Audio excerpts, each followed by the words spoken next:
오늘 말씀의 제목은 의인의 삶은이란 제목의 말씀으로 시편 37편 1절로 11절 중심으로 하나님의 말씀 전하겠습니다. 우리 인간의 인생에는 두 가지 길이 있다고 생각을 합니다. 하나는 인간이 삶의 주인이 되어서 내가 원하는 뜻대로 살아가는 인본주의 삶을 전제로 사시는 분들이 계시고, 또 한 분들은 똑같이 인본주의 삶을 사시는 분이나 동일한데 하나님이 삶의 주인이 되셔서 하나님의 뜻대로 살아가는 신본주의의 길을 걸어가시는 분이 있다고 생각을 합니다. 우리의 일생을 살아가는 동안 이 인본주의와 신본주의는 계속해서 충돌하게 되어 있습니다. 아무리 은혜를 받은 사람이라 할지라도 예수를 모르는 분들은 아예 그냥 자기 인생이고 내 뜻이고 내 경험이고 내 돈이고 내 가족이고 그냥 다 삶 전체가 사람 중심입니다. 자기 중심입니다. 그런데 예수를 믿어서 은혜 받은 사람도 어떻게 사냐면 계속 내 안에 인본주의와 신본주의가 충돌하고 있다는 것을 바울 사도는 말씀하고 있습니다. 오직 힘들었으면 오라 나는 공고한 사람이로다, 이 사망의 법에서 누가 나를 구원해 줄꼬, 그렇게 고민했던 것을 볼 수가 있습니다.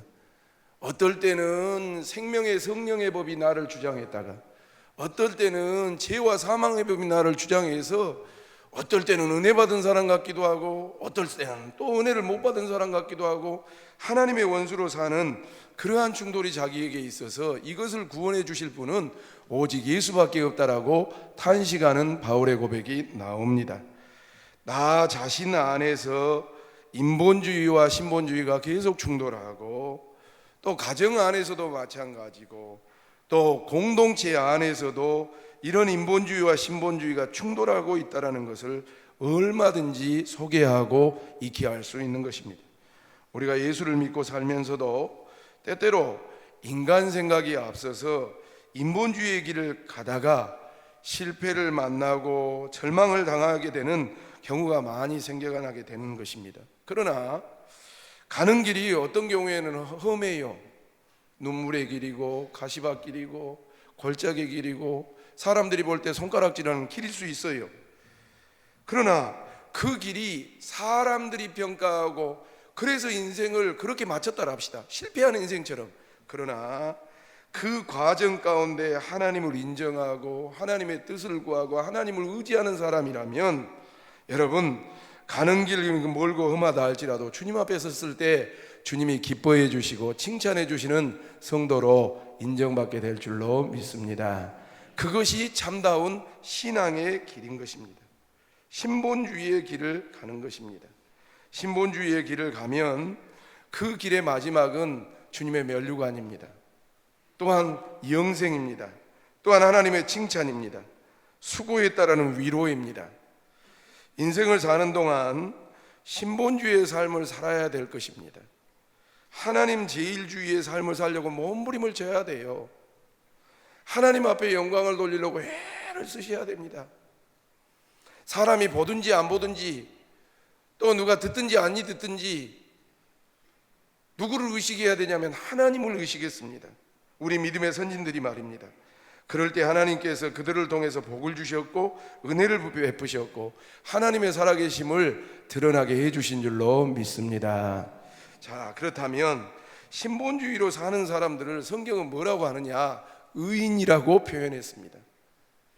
원래 아담과 하와의 죄악, 원죄로 말미암아 모든 인생은 죽어마땅한 죄인이었습니다. 의인이 한 사람도 없어요. 그러나 예수 그리스도의 대속의 은혜로 하나님 아버지의 크신 사랑으로 이 땅에 자기 독생자를 보내주심으로 말미암아 그 예수를 믿는 성도들에게 의인이라고 칭해 주셨습니다.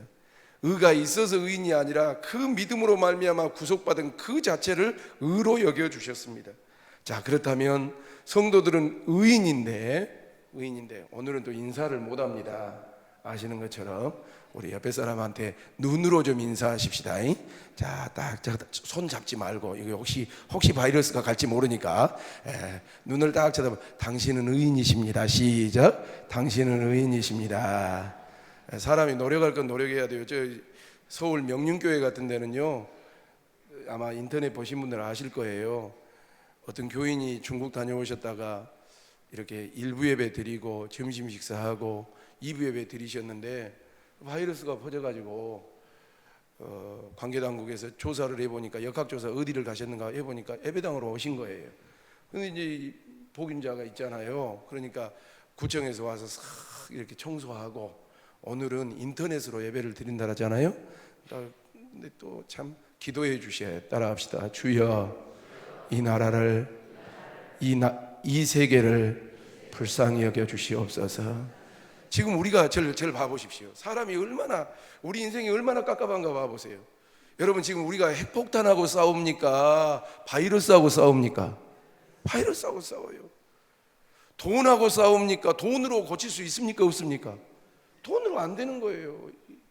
보이지 않는 중국의 대통령이면 얼마나 이게 큰 힘을 가지고 계십니까? 시진핑 뭐라고 그랬죠? 우리는 지금 뭐하고 싸운다고요? 악마하고 싸운다 그랬어요. 악마하고. 미국 대통령 같은 경우는 미국 독감은 지금 요 코로나 바이러스보다 더 강하대요. 그것이 있는데 또 코로나가 들어올까 봐서 굉장히 전전긍긍하고 있잖아요. 세계적인 대통령들도 얻지 못하잖아요. 보이는 게 아니잖아요. 전 세계가 어디로 튈지를 모르잖아요. 지금 우리나라도 대통령을 위시해서 예를 쓰시지만 몸부림을 치잖아요. 이럴 때 우리 예수 믿는 사람들은 어떻게 생각해야 되냐면, 사람들이 노력하긴 하죠. 조심해야지요. 여러분, 손을 깨끗하게 씻으시길 바랍니다. 30초 정도 씻으셔야 된대요. 손가락이며 엄지손가락이며 다 씻으시는데, 30초가 뭐 부르면 딱 맞냐면 생일 축하합니다. 그 일적 딱 부르면 30초래요. 딱 라디오에서 제가 들어봤어요. 그리고 기침을 할 때는 어떻게 한다고? 이렇게 막고 침이 튀지 않도록. 그리고 감기가 좀 심하신 분들은 이렇게 본인도 중요하지만 남을 위해서 마스크도 쓰고, 그리고 뭡니까? 열이 나면 보건소를 찾아가시든지 1339 전화해서 내가 이만이만 아프다고, 그래서 다른 사람에게 피해가 없게끔 해야지요. 그런 방역도 해야 되고 예방도 해야 되지만, 우리 예수 믿는 사람들 머릿속에는 뭐가 있어야 되냐면, 참새 한 마리 땅에 떨어지게 하는 것도 하나님의 역사. 이것만, 이 세상을 만들어 놓으신 하나님께서 그냥 이런 일들을 허락하셨겠냐 이 말이에요. 세계의 최강국이라고 했던 이집트의 왕도 하나님의 10가지 재앙 앞에서 꼼짝을 못 하시고, 그것을 주신 분도 하나님이시고 거두신 분도 하나님인 줄로 믿습니다. 여러분, 이스라엘의 최고의 왕으로 치었던 다윗이 하나님 앞에 한번 범죄하잖아요. 큰 범죄도 아니에요. 하나님의 나라고 하나님의 백성인데 그냥 어느 날 생각해 보니까 자기 나라라고 생각한 거예요. 우리나라에 이스라엘에서 군인 숫자가 몇 명이나 되노? 남유다 쪽에서 군인 숫자가 몇 명이나 되노? 그냥 그 마음 든 거예요. 그래서 부하 장수들한테 했는데, 부하 장수들이 뭐라는 줄 아세요? 왕이요, 지금 이 나라가 왕의 통치권 아래에 있는데 굳이 쉬셔야 되겠습니까? 한번 제재를 했단 말이죠. 그런데 다윗이 하고 싶은 거예요. 그래서 하나님께서 그것을 굉장히 기분 나쁘게 생각하셔서 갓 선지자라 이름입니다. 갓이라고 하는 선지자를 보내셔서 하나님께서 이거 죄로 여기신다고. 세계 중에 하나 택하라 하잖아요. 그래서 뭘 택하냐면 3일 동안 질병이 오게 하는 것을 택한 것 아닙니까? 네가 쫓겨다닐래? 아니면 이게 죽음의 그늘에 있을래? 아니면 질병이 올래? 그래서 3일 동안 몇만 명이 죽었냐면 7만 명이 죽습니다. 사무엘하 24장 말씀 읽어보시면 나옵니다. 7만 명이 죽어요. 한 사람의 마음 먹는 것 때문에. 그것을 보고 다윗이 얼마나 후회하고, 그리고 누구의 타작마당에 가가지고 하나님 앞에 번제 화목제 드리고 죄를 회개한 다음에 하나님께서 그 당신의 백성들이 죽은 것을 보시고 다시 한번 긍휼을 베풀어 주셔서 위기를 극복합니다. 사랑하는 성도 여러분, 안 믿는 사람들은 방금 말씀드렸던 것처럼 의사도 필요하고 과학도 필요해서 연구해야 돼요. 그러나 예수 믿는 사람은 한 가지가 더 있어요. 상처나지에 살아계신 하나님의 손을 빌려야 될 줄로 믿습니다. 기도하셔야 돼요. 꼭 명심하셔요. 그래서 전 세계에 흩어져 있는 믿음의 사람, 하나님을 인정하는 사람들이 전능하신 하나님의 도움을 구해서 정말로 자식 아픈 것보다 이게 더 무섭잖아요. 내가 우리 자녀들하고 스킨십을 많이 하는 편입니다. 뽀뽀도 많이 하고 손도 많이 잡고 허깅도 많이 하고. 그런데 이 병이 오니까 하지를 못하겠는 거예요. 참, 부모 자식 간에도 안 돼, 성도들의 교제도 안 돼, 모이는 것도 안 돼. 참 이런 불편함이 어디 있어요. 오늘 일부예배 드리고 나가면서 한 번도 악수 못했어요. 한 번도. 그냥 눈인사했어요. 장로님들하고도 눈인사 하시지요. 그랬단 말이에요. 여러분, 하루속히 이런 더러운 정말 전염병, 질병이 떠나가게 하여 주시옵소서. 의인의 기도들을 통해서 하나님이 역사해 주셔서 고비를 넘길 수 있도록 기도해야 될 줄로 믿습니다. 여러분, 그러면 의인은 어떻게 사는가? 첫 번째, 같은 맥락이에요. 같이 보십시다. 시작. 의인은 주님만 의지하는 삶을 삽니다. 3절 보시죠. 3절 바로 주시죠. 시작. 여호와를 의리하고 선을 행하라. 땅에 머무는 동안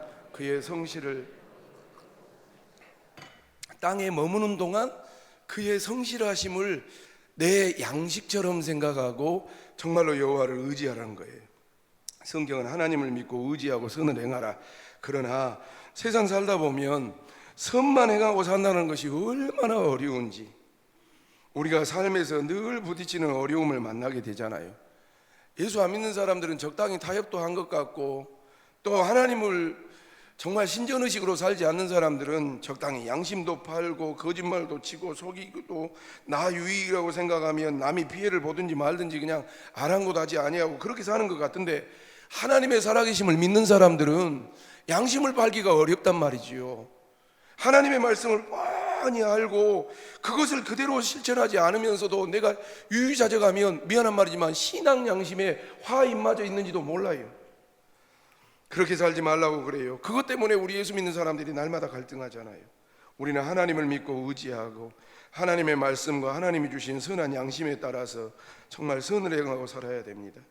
거짓과 타협하면 안 되고 잘못된 길로 가면 안 되려고 몸부림을 쳐야죠. 하나님이 피조물인 사람을 사람답게, 또 창조주 하나님이 기뻐하시는 길을 갈 때 우리 하나님께서 복을 내려주시는 것을 믿고 나아가는 것이지요. 말로는 하나님을 믿습니다. 봐보세요. 하나님 저는 믿습니다, 저는 믿습니다 하면서도 실제로는 믿는다 해놓고 하나님 뜻대로 안 살고 하나님이 주신 양심 속여가면서 자기 마음대로 죄짓고 적당히 타협하고 무리하고 방탕하고, 또 교회에 와서 양심의 가책 느끼다가 하나님 어쩌면 좋아요 또 가가지고 또 그렇고, 이것은 아직 초보적인 신앙을 벗어나지는 못하는 겁니다.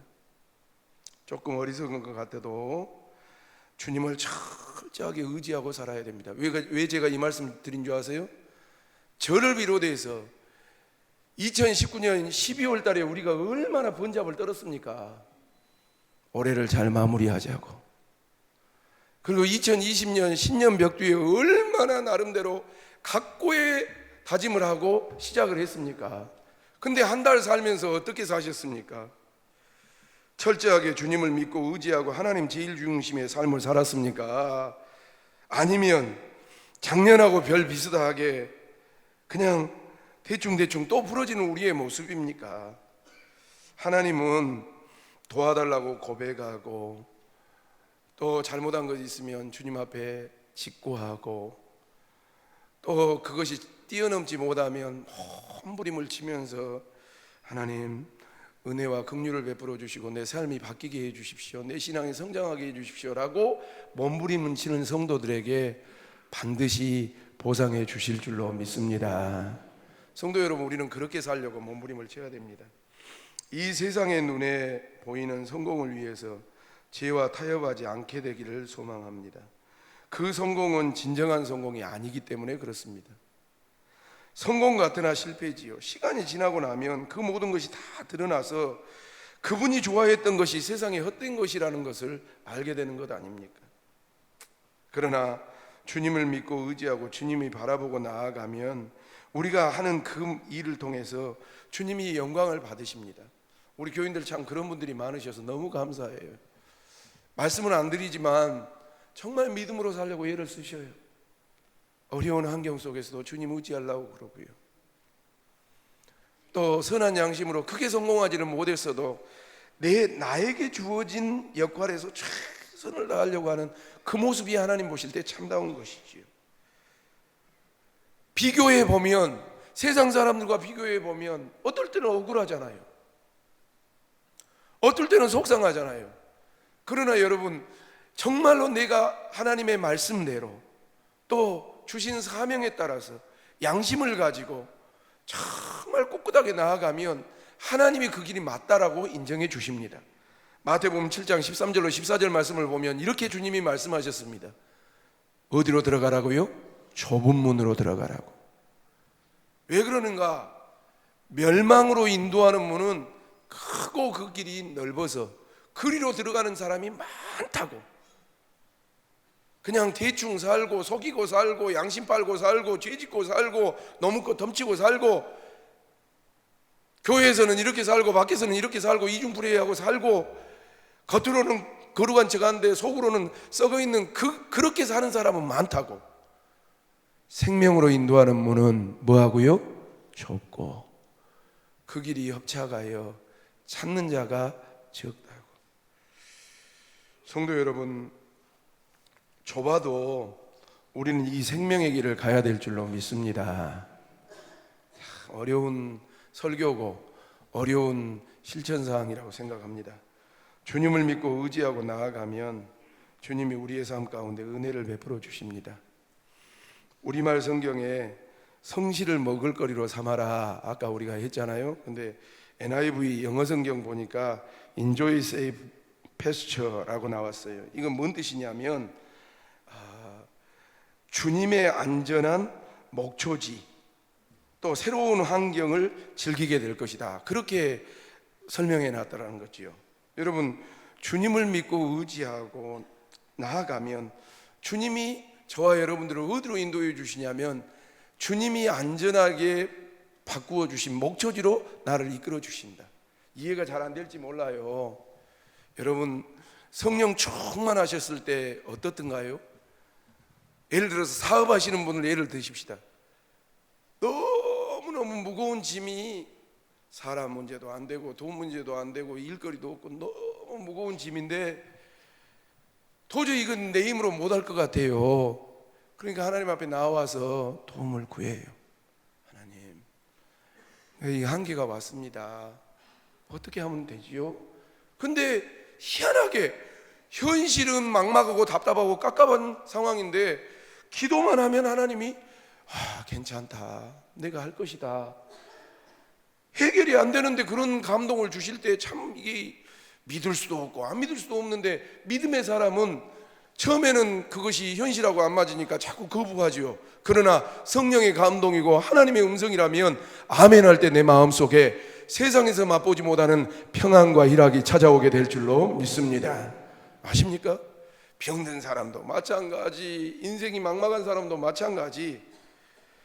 성실을 먹을거리로 삼아라, 이 뜻은 주님의 안전한 목장에서 즐기게 될 것이다. 여러분이 주님을 믿고 의지하고 나아가면 주님이 여러분들의 안전한 목조지로 인도해 주셔서 즐겁고 감사한 삶을 경험하게 될 것이라 라고 말씀하십니다. 원로 목사님이 자꾸 그러시잖아요. 설교 들은 지 오래됐습니다만, 눈을 만드신 여호와께서 우리를 안 지켜보시며 귀를 만드신 여호와 하나님께서 우리의 소리를 안 들으시겠냐고. 생각해 보십시오. 하나님이 우리를 만드셨는데, 이렇게 눈, 코, 입이 다 있게끔 만드셨는데, 눈을 만드신 하나님께서 우리의 모습을 안 보고 계시며 귀를 만드신 여호와께서 우리의 소리를 안 들으시겠냐고. 그런데 우리는 부르짖질 않아요. 하나님 앞에 없는 것처럼 살아요. 그러니까 맨날 보이는 것만 전정을 합니다. 사람은 보이니까 사람 앞에서는 조심한데 하나님은 안 보이니까 마음대로 해본단 말이죠. 사람은 내 소리를 들어서 상담해 주는 것 같아서 사람한테는 구구절절 이야기하는데 하나님은 안 보이니까 하나님 앞에 엎드리는 것이 너무 부족한 것은 아닌가. 하나님 제일주의로 살면 하나님이 책임져 주실 줄로 믿습니다. 눈 감으십시다. 따라하십시다. 하나님, 이 믿음을 저에게 주시옵소서. 보이지 않는 하나님이 믿어지시기를 주님의 이름으로 축원합니다. 시편 23편 1편에 뭐라 그랬습니까? 여호와는 나의 무엇이니? 목자시니 내게 뭐가 없도다? 부족함이 없도다. 한 주간 동안 선교지 갔는데 참 짠합디다. 이게 2년이 못된 선교사님이라 말이 다 안 돼요. 그러니까 그래도 한국에서 공부를 잘 하셨던 분이신데 읽는 것이나 듣는 것은 되는데 내 의사가 다 전달이 안 돼요. 그리고 나름대로 저는 이번에 가서 교제하면서 알았습니다만 궁동제일교회, 지금 광주제일교회 서리집사 때 그 교회도 우리 광주 지역의 모교회 아닙니까? 서리집사 때 돈을 얼마나 벌었든지 아니 누구네는 왜 그렇게 돈을 복을 받는가 알 정도로 이 복을 받으셨던 분이래요.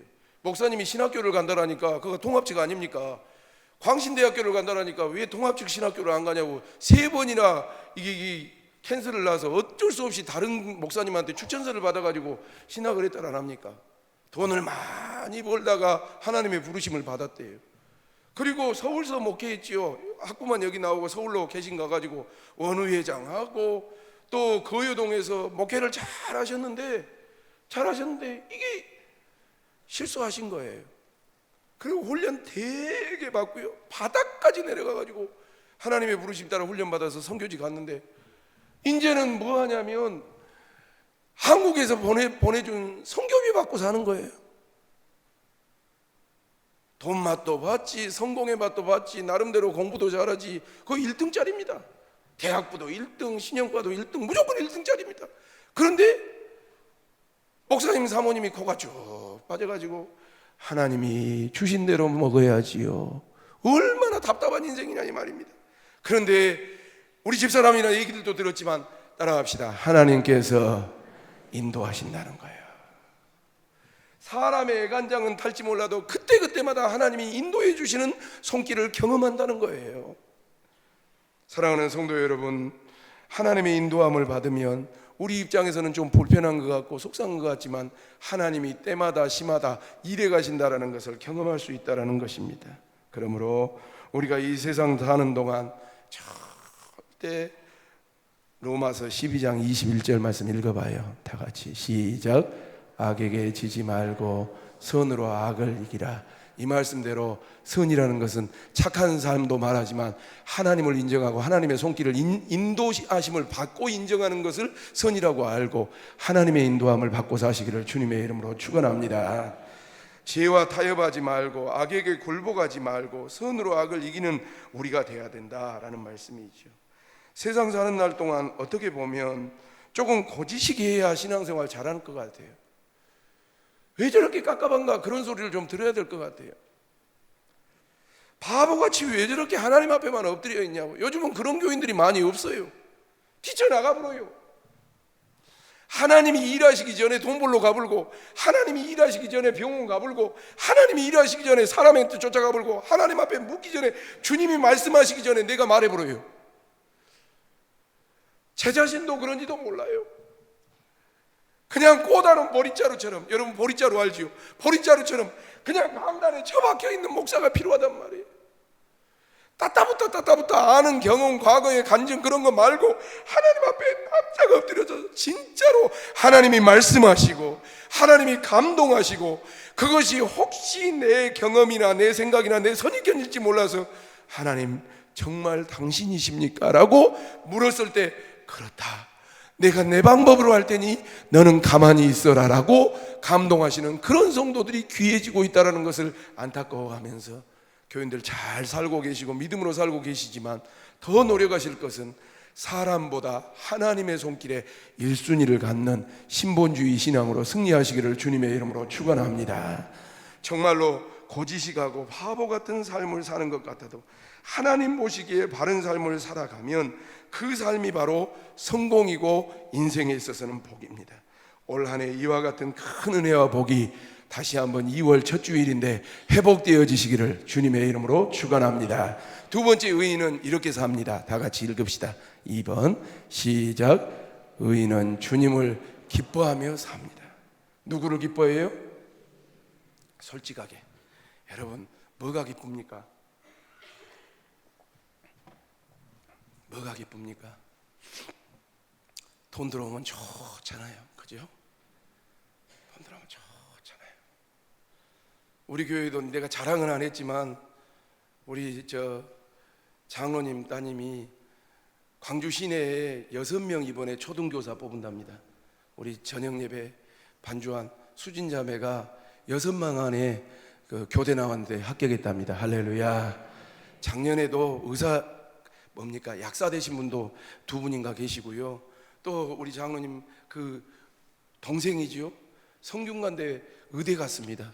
성균관대 의대면 삼성의료원에 바로 이렇게 조인이 되어 있는 학교입니다. 얼마나 또 우리 교인들 중에 새마을금고 내가 속으로 그랬어요. 야, 새마을금고 이사장 된 것도 이렇게 기쁘고 막 자랑하고 싶어서 환장한데 혹시라도 상처받으실 분이 있어서 내가 참지만 자랑한데 그 교회에서 대통령 나오면 얼마나 좋을까? 그 교회에서 국회의원 나오면 얼마나 좋을까? 여러분, 우리의 기쁨이 무엇입니까? 목사가 솔직히 장모님 가정이지만 내 일입니까? 그건 안 하잖아요. 놈이잖아요. 엄밀하게 보면 놈의 가정, 내가 목회한 성도들이 잘 되는 것만도 이렇게 기쁜데, 기뻐서 막 이야기하고 싶고 자랑하고 싶은데 우리 주님은 뭘 이야기하냐면 주님을 기뻐하시라는 거예요. 예수 처음 믿을 때 기억나십니까? 나는 불신자였습니다. 여러분도 그러셨겠지만 나는 모태신앙이었지만 사춘기 들어서면서 하나님이 안 계신 것 같더라고. 굉장히 거부했습니다. 그런데 하나님이 저를 만나주셨어요. 만나주고 나서 변화된 것이 무엇입니까? 하나님이 살아계십니다. 따라합시다. 하나님이 살아계십니다. 믿으시면 아멘 좀 하십시다. 그 하나님의 살아계심을 경험하고요, 얼마나 놀래고 감사하고 좋아서 날마다 무릎 꿇고, 지금은 뚱뚱해져서 혹시 관절 다칠까봐 무릎도 못 꿇습니다만 그때는 젊어서 그런가 얼마나 무릎을 꿇고 밤새도록 하나님 살아계심 때문에 내가 감사합니다. 하나님이 살아계신 것을 나는 몰랐습니다. 이 죄인을 용서해달라고 나를 불러주신 하나님, 나를 만나주신 하나님 얼마나 감사했는데요. 그때는 밥을 주십시오, 옷을 주십시오, 집을 주십시오가 아니에요. 주님 한 분만으로 만족할 때가 얼마나 많았는데요. 그런데 시간이 지나면서 여러분, 그 주인 되시는 주님은 어디 가버리고 돈 좋아하고 돈으로 기뻐하고 자식 잘 되는 것으로 기뻐하고 건강한 것으로 기뻐하고 세상 것으로 기뻐하는 이런 우매한 것이 어디 있겠습니까? 4절 말씀을 다 같이 한번 보십시다. 4절 시작. 또 여호와를 기뻐하라. 내 마음의 소원을 내게 이루어 주시리로다. 여호와를 기뻐하라. 성경은 주님을 기뻐하라고 말씀하고 있습니다. 주님 한 분만으로 만족하고 주님 의지하고 주님 안에서 기뻐하고 감사하면 내 모든 소원을 다 이루어 주신대요. 문제가 없는 사람은 한 사람도 없습니다. 여러분, 제가 목회해 보니까 그래요. 여러분, 도시 사람들, 서울 경기도 사람들 부러워하죠. 아이고, 저 집은 10억이다네, 20억이다. 저도 전라도에서만 사역했으니까요. 아이고, 갔더니 이 집은 33평인데 6억이다라고 7억이 된다고 속으로 계산해봤죠. 나는 내 수중에 1,000만 원도 없는데 아이고 33평에 6억이면 내가 앉아있는 지금 에베산 깔고 있는 이 자리가 얼마요? 보니까 한 2천만 원씩 되더라고. 아이고 좋겠다. 그리고 신방하고 예배 딱 말씀 듣고 상담하기 시작하면요, 목사님, 우리 남편이 바람을 핍니다. 목사님, 우리 자녀가 정신병이 있습니다. 목사님, 내가 지금도 내가 그런 쪽에 치우쳐 있는 내 스스로 회개합니다. 겉은 화려하지요, 들어가 보니까 문제 없는 가정이 없어요. 고관 대작들 집엔 신방 가보면 그 안에 더 썩어 있고 골마 있는 것들이 많아요. 처리를 못해서. 사랑하는 성도 여러분, 문제가 없는 사람은 없고요. 혹시 있다 할지라도 그분이 하나님으로부터 신본주의로 복을 받은 사람이라면 다행이지만, 인본주의로 복을 받으면 자식들이 싸우든지 그 돈 때문에 문제가 되든지 그 권력 때문에 타락의 길을 걸어가고 있는 것을 우리는 알 수가 있습니다. 문제는 우리에게 무엇을 요청하고 있냐면, 더 좋은 하나님의 은혜를 베푸시기 위한 통과의 하나의 과정이라는 사실을 아셔야 됩니다. 여러분 가정에 문제가 있으십니까? 그렇다면 그 문제를 문제로 두시면 안 됩니다. 그 문제를 가지고 고난을 통과하면서 우리의 믿음이 자라고, 문제와 고난을 통해서 우리의 삶에 잘못된 것들을 제거해내고 주님 보시기에 아름다운 모습으로 변화되어지는 것이 숙제라는 사실을 기억하고, 개인의 문제가 됐든지 남편의 문제가 됐든지 아내의 문제가 됐든지 자식의 문제가 됐든지 집안의 문제가 됐든지 건강의 문제가 됐든지 그 문제를 하나님 앞에 맡기고 정말로 주님, 이 문제보다 주님을 더 사랑하게 해달라고 몸부림치다 보면 여러분들 안에 모든 어둠의 권세와 가시형건기가 빠져나가는 하나님의 통치가 이루어지게 될 줄로 믿습니다. 아십니까? 중요한데, 그런데 문제가 있어요. 그런 문제를 막 오늘 설교 듣고, 그래 목사님이 문제보다 하나님을 더 의지하라 그랬어. 그래서 주님, 나는 주님을 의지합니다. 문제는 그냥 놔두고요, 하나님이 알아서 하고요, 기도하겠습니다. 막 기도했는데 살다 보면 이놈의 마음이 자꾸 천당과 지옥으로 왔다 갔다 해요. 이놈의 마음이 생명의 성령의 법과 죄와 사망의 법에서 막 갈등해요. 그래서 잠언 4장 23절 말씀에 뭐라고 안주하십니까? 다 같이요, 시작. 무릇 지킬 만한 것 중에 더욱 내 마음을 지켜라. 생명의 근원이 이에서 남이니라. 말 뜻을 잘 못 알아듣겠더라고요. 그래서 다른 성경들을 좀 봤어요. 호크마 성경을 보니까 생명의 근원이 이에서 남이니라는 뜻이 삶을 영위하는 데 있어서 최우선적인 과제니라. 마음을 관리하는 것이 삶을 영위하는 데 있어서 최우선적인 것이니라. 봐보세요. 여러분들이 다니는 직장, 교회는 안 그런 줄 아십니까? 교회에 이게 부임하셔가지고요, 사무직원이 됐든지 교육자가 되면 이게 나하고 안 맞는 거예요. 분명히 하나님이 이곳에 보내주신 줄 알아. 왜? 이력서도 내고 인터뷰도 하고 또 기도해서 결정을 했으니까. 그런데 와서 보니까 사람도 다르고 환경도 다르고 분위기도 다르고 적응이 안 되는 거예요. 저 마음이 어디 간 거예요? 우리 자녀들이 이제 다 계약하면 서울로 가기도 하고 어디 객지로 가기도 할 텐데, 또 이 신년이니까 직장을 갖기도 할 텐데, 처음에는 내가 일해야지 생각했다가 가보니까 안 맞는 거예요. 그러니까 그냥 그만둬볼까? 아니요, 처음 마음 먹었잖아. 왔다리 갔다리 하는 거예요. 삶을 영위하는 데 있어서 최우선적인 과제니라. 어떨 때는 기도하면 하나님이 도와주실 것 같으니까 아멘 했다가 또 이게 환경을 보니까, 남편 꼬락서를 보니까 아닌 거예요. 하나님이 인도해 주신 것 같아서 이 교회에 왔는데 맞춰보니까 옛날하고는 별거 없는 것 같아. 이게 우선순위가 해석이 안 돼. 킹제임스 버전, 열심을 다하여 내 마음을 지켜라. 생명의 근원이 거기서 나온다. 바른 성경, 무엇보다도 내 마음을 지키라. 마음은 생명의 근원이기 때문이다. 천주교하고 기독교하고 공동번역했던 공동번역 성경, 무엇보다도 내 마음을 지키라. 그것이 바로 복된 삶의 셈이다. 복된 삶의 셈이다. 사랑하는 성도 여러분, 마음이 무너지면 다 무너집니다.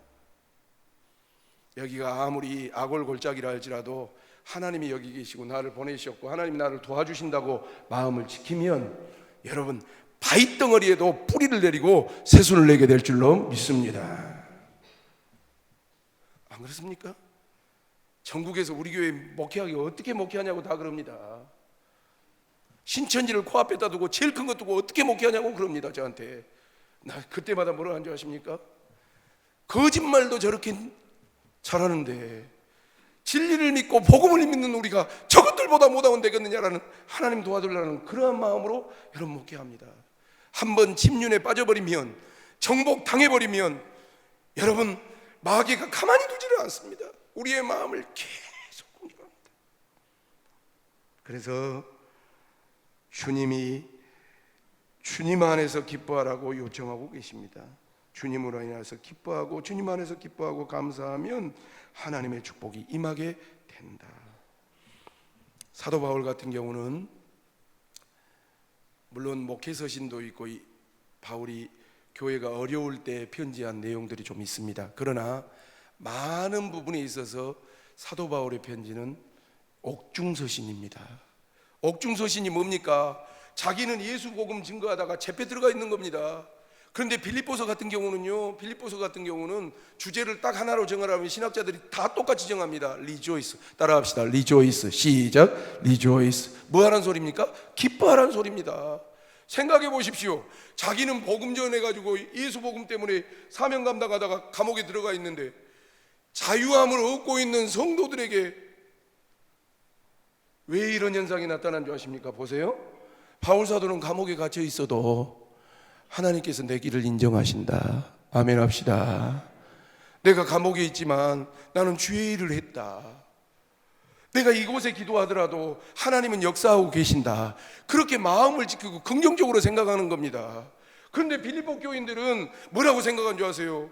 오메 우리 목사님이 왜 복음 전하다가 저리 들어갔던고? 얼마나 고생할까? 아니 합당한 일을 하신 분이 왜 저렇게 어려움을 당해? 나도 그런 것 아니요? 자꾸 자기 마음속에다가 지옥을 깔고 사는 겁니다. 사도 바울 같은 경우는 감옥 아래에 있으면서 감옥 밖에 있는 빌립보 교인들에게 보낸 편지가 결론부터 빌립보서 4장 4절 말씀 읽어보시죠. 다 같이 봐요. 사도 바울이 우리에게 준 편지라고 생각하고 시작. 주 안에서 항상 기뻐하라. 내가 다시 말하는 좀 기뻐 좀 해 제발. 사실 사도 바울은 감옥 안에 있으니까 얼마나 불편하고 애로가 있었겠어요. 고통이 있었지 않겠습니까? 지금 감옥도 형편이 안 좋은데 그 당시 감옥 얼마나 넉넉하지 못하지 않았겠습니까? 그럼에도 불구하고 주님 안에 있었기 때문에 그 마음을 지켰기 때문에 주님이 주신 기쁨을 가지고 감옥 밖에 있는 빌립보 성도들에게 담대하게 따라합시다. 주 안에서 기뻐하라. 내가 다시 말하노니 뭐 하라고요? 기뻐. 여러분들의 마음을 지키시기를 주님의 이름으로 축원합니다. 설교를 마무리하면서 지금 우리나라뿐만 아니라 중국 전 세계적으로 미국 독감에다가 코로나 바이러스 때문에 사람들이 죽어요. 또 확진 환자로 인해서 불안하지요. 핸드폰 켤 때마다 뉴스 들을 때마다 아이고 예배 가야 되는 거요. 조심해야 된다니까요. 그럼에도 불구하고 어떤 힘들고 어려운 일이 다가와도 여러분들 삶을 망가뜨리고 여러분에게 고통을 주고 괴롭게 하는 현실이 다가와도 주님이 주신 기쁨을 간직하고 어려움을 이겨내야 됩니다. 제가 간증 하나만 하고 마칠게요. 제가 경기도에서 부목사 할 때였던 것 같아요. 그런데 외국에서 우리 교구를 거쳐갔던, 우리 교회를 거쳐갔던 주재관 부인이 집사님인데 신실하게 은혜 받으신 분이셨어요. 사역에 바빠서 가시고 잊어버렸는데 이메일이 왔더란 말이죠. 이메일을 읽어봤어요. 목사님 기도해 주세요. 그렇게 시작했어요. 근데 외국으로 나가셨는데 주재관으로 가셨는데 남편도 주재관으로 일을 능력 있게 잘하시고 큰아들도 아주 성공적으로 이 학교 생활을 잘해서 반장도 하고 어쨌든 헤드십에서 일을 하는데 둘째가 적응을 못한다는 거예요. 학교만 갔다 오면 엄마 한국 가자. 아빠는 여기 이해할 수 있잖아. 한국 가자는 거예요.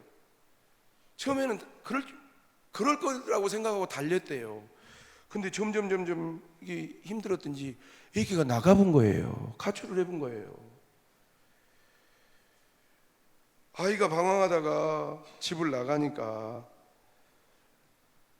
어떻게 답이 안 나오더라는 거예요. 타국만리에서 말이나 자기가 잘 통하면 어떻게 쫓아다니기를 하는데 자기도 말이 지금 서툰데 방법이 생각이 안 나서 하나님 앞에 기도했다잖아요. 하나님 우리 아들 돌아오게 해주세요.